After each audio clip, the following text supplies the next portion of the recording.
lain itu harus diteliti dulu.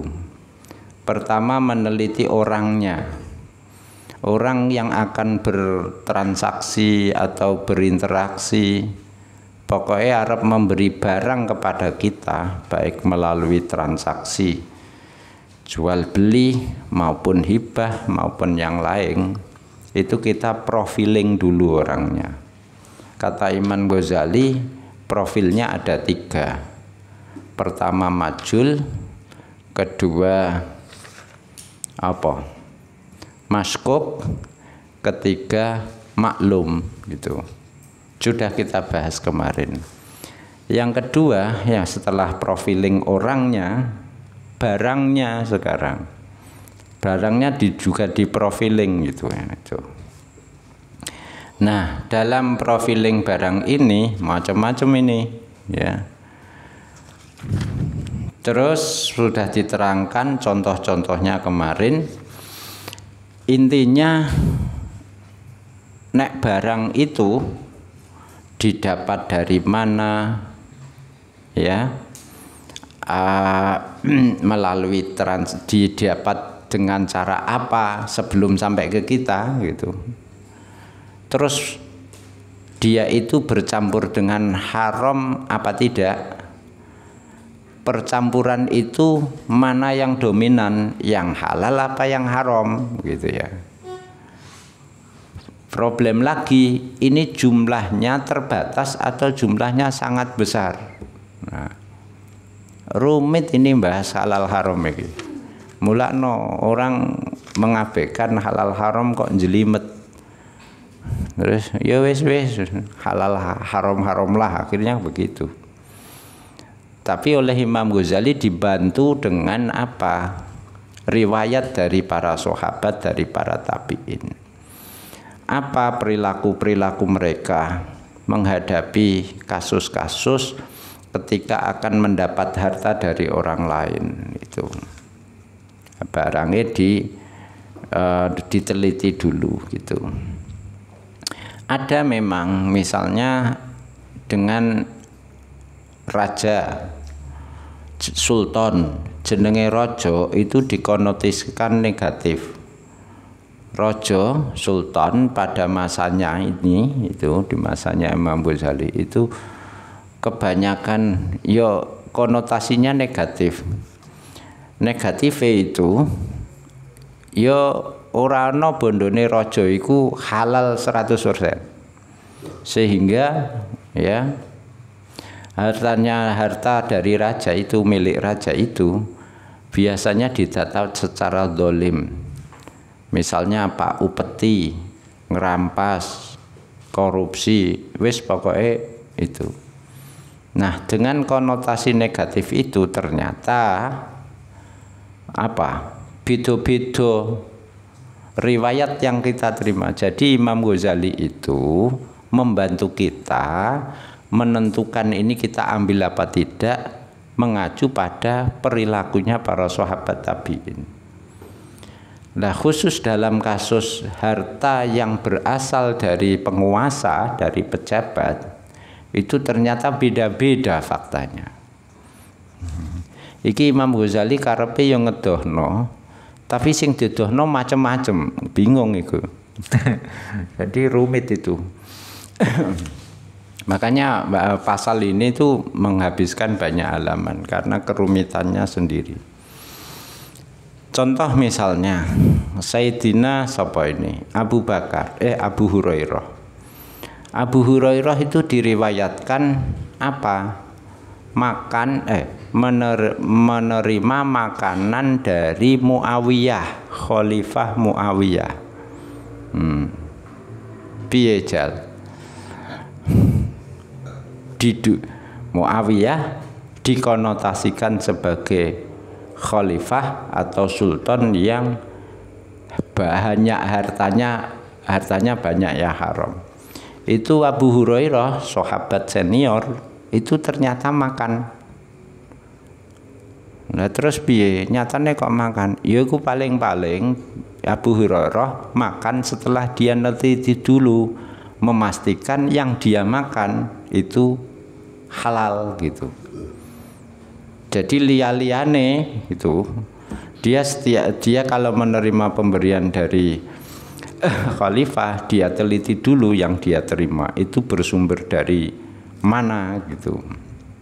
Tuh.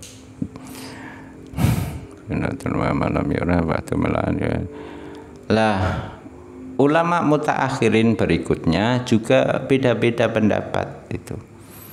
Ada yang bilang pokoknya kalau saya diberi pejabat disumbang oleh pejabat saya terima begitu. Ya karena bagaimana? Karena apa? Setahu saya kata ulama ini, saya sudah memastikan itu raja sendiri, sultan sendiri kalau memberi kepada saya seorang ulama itu pasti pilih-pilih, dicarikan yang sumbernya halal. Ya ini ada ulama yang begitu. Tapi bisa juga dibantah. Iya sekali dua kali halal, saat terusnya itu. Nah, amma ingkanal haram huwa laqal, kalau yang haram itu hanya sedikit, harta raja itu yang haram hanya sedikit itu ya. Itu ya tidak ditanyakan, tidak apa-apa, tidak diteliti, wong haramnya hanya sedikit kok. Itu sebagaimana apa? Hewan sembelihan campur dengan hewan bangkai. Dan menurut jenengan pripun Imam Ghazali? Aku gak roh re. Ini loh sebuah fakta ini Imam Ghazali ini yang barusan kita baca itu. Fahadha mimma la adri ma aqulu fihi. Untuk urusan ini saya no komen, tidak komentar. Diterima apa tidak? Soalnya apa? Mutasyabih. Ini antara halal dan haram tidak jelas. Mufti-mufti pemberi fatwa juga bingung itu. Tuh. Oke, kita ambil contoh begini.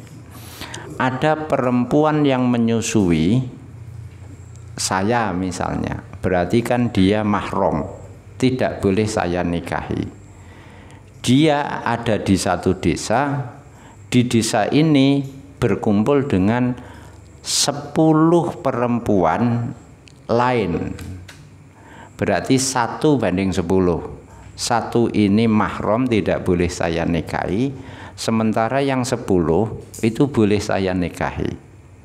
Nah, kalau seperti ini bandingannya 1:10, itu kita wajib hukumnya menghindari menikah dengan perempuan itu. Jadi ada di satu desa yang kene ya wong wedoke ana 11 lah itu. 11 itu satu diantaranya dulu menyusui saya, maka saya tidak boleh menikah dengan warga di situ karena yang pernah menyusui waktu saya kecil itu yang mana tidak jelas. Jadi ketika perbandingannya 1:10, hukumnya wajib kita menghindari menikah dengan salah satu dari 11 orang itu. Oke, 1:10. Tapi kalau 1:10.000, jadi di antara perempuan 10.000 itu ada satu perempuan yang pernah menyusui saya. Ya silahkan tetap menikah karena 1:10.000 itu sangat kecil. Tuh.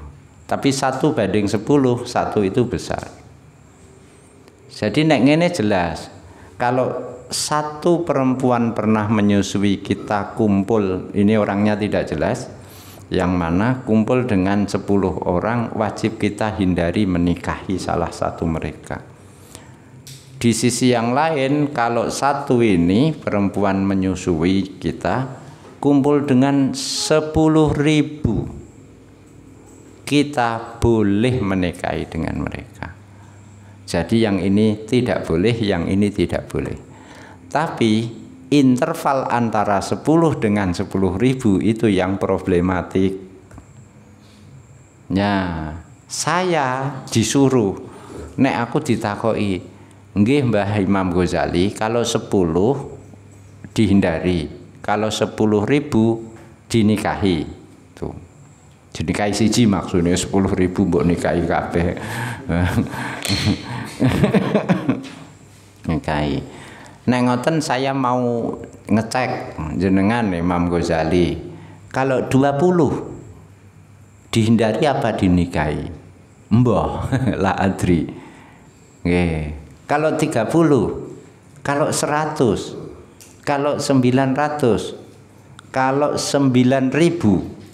Jadi interval antara 10 yang wajib dihindarkan dengan 10.000 yang boleh dinikahi, itu internal banyak. Kalau saya ditanya di interval itu, saya jawab la adri. Dan banyak kasus itu ya, ulama salaf itu memang no comment, memilih tidak menjawab, tidak rakus, tidak tomak, semua masalah bisa dia jawab. Itu dulu ulama dulu. Nah saiki kan ora. Saiki ulama unyu-unyu ngono wis. Ditakoni apa iso. Kena apa? Angger terhubung dengan internet ngono kan iso. Tuh. Lah dulu tidak. Jadi Imam Ghazali sendiri mengakui kalau saya ditanya interval antara 11 sampai 10.000 kurang 1 berarti 9.999. Ditanya ini boleh menikahi apa tidak, saya jawab la adri, saya tidak tahu. Dan ulama salaf biasa menjawab tidak tahu itu. Beliau-beliau itu, mufti-mufti itu ya dengan rendah hati biasa menjawab tidak tahu. Ada kasus misalnya Ibnul Mubarak. Imam Ibnul Mubarak ditanya santrinya ini kebetulan tinggal di Basrah. Dia melakukan muamalah transaksi dengan masyarakat, ya. Yang masyarakat ini transaksi dengan para pejabat. Jadi santri ini tidak transaksi dengan pejabat langsung, tidak, tapi santrinya Imam Ibnu Mubarak transaksinya dengan sekelompok orang ini transaksi dengan para pejabat. Tuh. Imam Ibnu Mubarak ditakoni, pripun Mbah Yai, kula niki transaksi kalih kelompok orang, yang kelompok orang ini transaksi dengan sultan. Nek kula transaksi kalih sultan langsung, jelas boten, tak hindari. Tapi ini melalui orang lain. Apa jawab Ibnul Mubarak?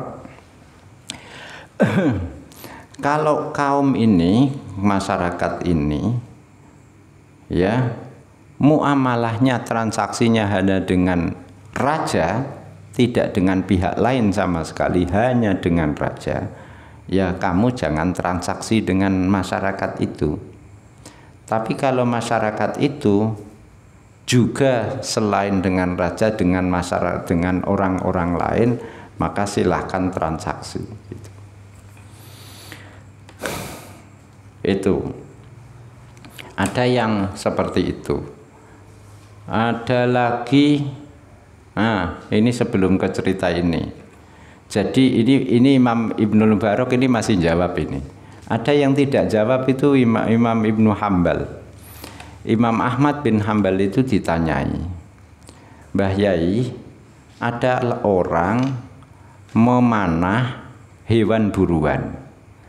Terus hewan buruan itu masuk di satu kampung, mati. Lah menurut jenengan hewan buruan ini itu milik si pemburu apa milik si pemilik tanah tempat hewan buruan ini tergeletak mati gitu. Jawabannya Imam Ahmad, mbah yo ora ngerti aku ora iso ngukumi Lain waktu ditanyai lagi, gak ngerti aku. Sampai berkali-kali jawabannya la adri. Padahal ini masalah ora pati kompleks seperti tadi ini. Ini sederhana. Jadi ini menunjukkan bahwa ulama-ulama dulu bilang la adri itu biasa. Nah, ini yang dipakai Imam Ghazali, ikut-ikutan jawab la adri. Jadi punya backing nih itu. Nah, kalau Imam Ibnu Mubarak tadi masih mentoleransi. Kalau masyarakat ini transaksinya hanya dengan raja, kamu jangan transaksi dengan masyarakat ini. Tapi kalau selain dengan raja juga transaksi dengan pihak lain, silahkan transaksi. Ini yang mulai longgar gitu. Nah, kata Imam Ghazali, lam yungkol annaka hijru, para sahabat itu, ya kesimpulannya, para sahabat itu tidak menghindarkan muamalah dengan siapa saja, dengan pedagang kain, dengan pembuat roti, dengan pedagang-pedagang lain, hanya karena pedagang-pedagang itu, penjual-penjual itu melakukan satu transaksi yang tidak sah. Tuh. Biasa saja para sahabat itu. Jadi kalau ada pedagang, sahabat kok melihat ini sekali saja, sekali dua kali melakukan akad yang tidak sah, hanya itu. Di akad-akad yang lain baik-baik saja, sahabat ini tetap transaksi itu. Jadi tidak menghindarkan sama sekali transaksi dengan berbagai pihak itu sahabat, hanya karena mereka itu ditemukan satu dua transaksinya tidak sah. Ini kesimpulan dari Imam Ghazali. Kila mengkolam